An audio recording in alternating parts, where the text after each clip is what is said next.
Welcome to SR coaching classes में आपका स्वागत है।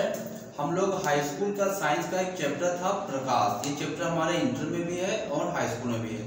तो प्रकाश चैप्टर हम लोग पढ़ रहे थे। प्रकाश में हम लोगों ने पढ़ लिया था प्रकाश क्या होता है, प्रकाश के परावर्तन क्या होते हैं, अपवर्तन क्या होते हैं, प्रकाश का प्रकीर्णन क्या होता है, वर्ण विक्षेपण क्या होता है। तो इतनी चीजें हम लोगों ने प्रकाश चैप्टर से पढ़ लिया था। अब हम लोग उसी में आखिर लास्ट चैप्टर हमारा बचा है कि पूर्ण आंतरिक परावर्तन क्या होता है, टोटल इंटरनल रिफ्लेक्शन क्या होता है। ये लास्ट हमारा टॉपिक बचा है। तो आज हम इसके बाद डिस्क्राइब करते हैं, फिर हम आगे कंटिन्यू दूसरा चैप्टर पढ़ेंगे मानवनेत्र। तो हम सबसे पहले समझते हैं कि पूर्ण आंतरिक परावर्तन। आज हम लोग पढ़ने जा रहे हैं कि पूर्ण आंतरिक परावर्तन क्या होता है, यानी कि टोटल इंटरनल रिफ्लेक्शन क्या होता है। अच्छा, तो उससे सबसे पहले पढ़ने के लिए हम दो चीजें जान लेते हैं कि आपतन कोण को क्या कहा से लिखते हैं, आई से। तो आपतन कोण को हम लिखते हैं आई से लिखते हैं, और परावर्तन कोण को क्या लिखते हैं, आर से हम प्रदर्शित करते हैं। ठीक, तो दो चीजें हमें तो पता है, तो हमने पहले पढ़ लिया था। अब एक चीज और पता होनी चाहिए कि इसमें दो माध्यम होते हैं, एक संघन माध्यम होता है, दूसरा होता है विरल माध्यम।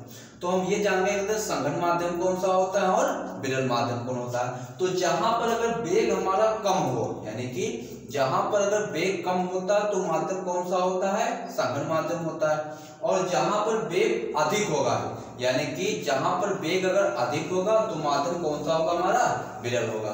तो यानी कि जहां पर डेंसिटी कम होगी तो घनत्व, और जहां पर डेंसिटी ज्यादा होगी तो विरल होगा। ठीक है, तो ये संघन जहां वेग कम और विरल जहां वेग अधिक होगा। ठीक है, अच्छा, अब हम लोग समझते हैं। सबसे पहले पूर्ण आंतरिक परावर्तन पढ़ने से पहले सबसे पहले हम लोग पढ़ते हैं कि क्रांति कोण क्या होता है। तो क्रांति कोण क्या होता है, क्रांति कोण को हम सी से डिनोट करते हैं। किससे डिनोट करते हैं, सी से डिनोट करते हैं। अब ये होता क्या है, एक माध्यम ऊपर संघन है, दूसरा कौन सा माध्यम है, विरल होता है। तो जब प्रकाश की किरण ये जो आ रही है इधर से, तो इसको जाना कहाँ होता है, सीधे जाना होता है। तो ये सीधे ना जाकर अभिलंब की ओर क्या हो जाए कि हल्का अपने मार्ग से झुक जाती है। ठीक, अच्छा, अब प्रकाश संघन से जब विरल आती है तो अभिलंब से क्या हो जाती है, दूर हट जाती है। मतलब जिधर उनको जाना होता था उधर नहीं जाती है। यही तो अपतन प्रकाश का अपवर्तन कहलाता है। ठीक, अच्छा, अब क्या होता है कि कुछ जैसे दूर हट जाएगी वैसे यहाँ पर क्या होगा, परावर्तन। जो परावर्तन कोण का मान होता है वो आपतन कोण के मान से क्या हो जाता है, तुरंत अधिक हो जाता है। क्या होता है, यानी कि आर का मान जो होता है वो अधिक हो जाएगा, किससे, आई से अधिक हो जाएगा। और जैसे आई से अधिक अगर हो गया यहाँ पर मान, अब हम क्या करेंगे, अगर आपतन कोण को, यानी कि आपतन कोण को हम जैसे अगर धीरे धीरे बढ़ाएंगे वैसे परावर्तन कोण भी क्या होगा, अपने एक मान बढ़ना चालू कर देगा। और जैसे बढ़ना चालू कर देगा तो एक स्थिति ऐसी आ जाएगी जो आग है हमारा, यानी कि जो परावर्तन कोण है उसका मान कितना हो जाएगा, 90 डिग्री। जैसे परावर्तन कोण का मान 90 डिग्री हो गया तो हमारा क्या कहलाएगा, ये क्रांति कोण कहलाता है। और ये जो पूरी घटना होती है ये हमारे क्या कहलाता है, पूर्ण आंतरिक परावर्तन कहलाता है। मतलब कि प्रकाश जिधर से जा रहा था और पूरा रिफ्लेक्ट हो गया जिधर से प्रकाश आया था। कहने का मतलब है प्रकाश एक माध्यम से आया तो पूरा वापस हो गया किधर, जिधर से आया था उधर वापस हो गया। तो ये वापस हो जाएगा तो क्या कहलाएगा, ये पूर्ण आंतरिक परावर्तन। इसलिए कहते हैं टोटल इंटरनल रिफ्लेक्शन। मतलब प्रकाश पूरा क्या हो गया, एक माध्यम से दूसरे माध्यम में वापस हो गया।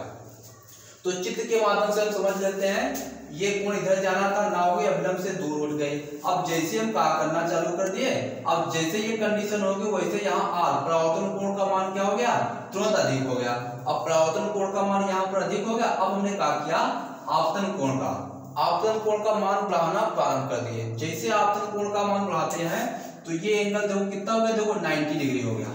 आर का मान कितना हो गया, 90 डिग्री हो गया। और जैसे घटना अगर 90 डिग्री हो जाएगा तो यही हमारा क्या कहलाएगा, क्रांति कोण कहलाएगा। और ये जो घटना होती है पूरी ये हमारी क्या कहलाती है, पूर्ण आंतरिक परावर्तन कहलाती है। यानी कि जब प्रकाश संघन से विरल माध्यम में चलता है तब क्या हो जाता है, वो अभिलंब से दूर हो जाता है। और जैसे अभिलंब से दूर होता है तब परावर्तन कोण का मान क्या होता है, आपतन कोण के मान से अधिक हो जाता है।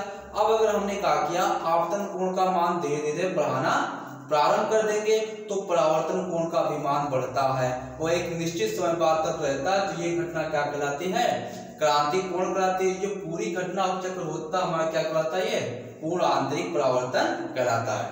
अब इसको डिनोट करते हैं तो फॉर्मूला रहता है n बराबर 1/c। तो यहाँ पर c क्या होता है, c होता हमारा क्रांतिक कोण होता है। ठीक है, तो ये हो गया हमारा क्रांतिक कोण और पूर्ण आंतरिक परावर्तन। अब हम इसके कुछ ये जान लेते हैं कि पूर्ण आंतरिक परावर्तन होता है तो इसके कुछ अनुप्रयोग जान लेते हैं, क्या क्या इसके अनुप्रयोग होते हैं। तो पहला होता है रेगिस्तान में मरीचिका का कारण। तो रेगिस्तान में लोगों को क्या होता है, जो आगे चलते हैं तो उनको ये दिखाई देता है कि वहां पर सब पानी भरा है, तो वास्तव में वहां पर पानी नहीं होता, वहां पर क्या होता है, उसका कारण क्या होता है, पूर्ण आंतरिक परावर्तन के कारण। लेकिन रेगिस्तान में क्या होता है, क्योंकि रेगिस्तान में रेत है और रेत है तो वहां की जब गर्मी होती है तो वहां की रेत ऊपर के हिस्सा क्या हो जाता है, बहुत ही गर्म हो जाता है, तो जो वृक्ष का होता है उल्टा प्रतिबिंब नजर आता है ना। तो आगे ऐसा महसूस होगा कि आगे चलकर क्या है, पानी है।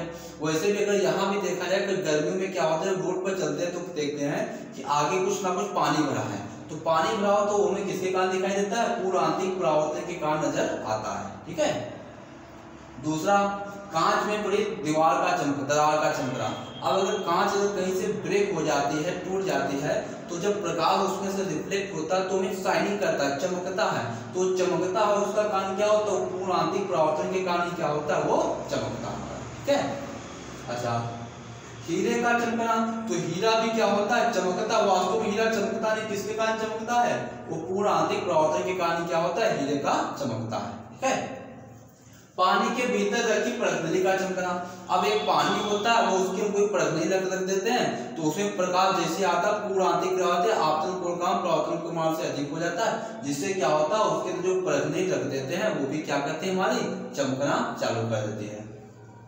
ठंडे प्रदेशों में मरीचिका का कारण। अब ठंडे प्रदेशों में मरीचिका दिखाई दे, ठंडे प्रदेशों में ये होता है कि ऐसा नजर आएगा कि जो पेड़ पौधे में क्या जीव जंतु लटके हुए हैं, है तो ऐसा लगेगा कि वह उस पेड़ में देखो जीव जंतु हुए क्या लटके, क्योंकि उसका प्रतिबिंब दिखाई देता है। तो ये सब किसके कारण दिखाई देता है, ये पूर्ण आंतरिक परावर्तन के कारण दिखाई देता है। ठीक है, तो ये हमारा हो गया पूर्ण आंतरिक परावर्तन। अब हम लोग आगे नेक्स्ट वीडियो पढ़ेंगे, दूसरा चैप्टर स्टार्ट करके हम मानव नेत्र पढ़ेंगे। मानव नेत्र क्या होता है, उसके क्या क्या दोष होते हैं। ठीक, थैंक यू क्लास।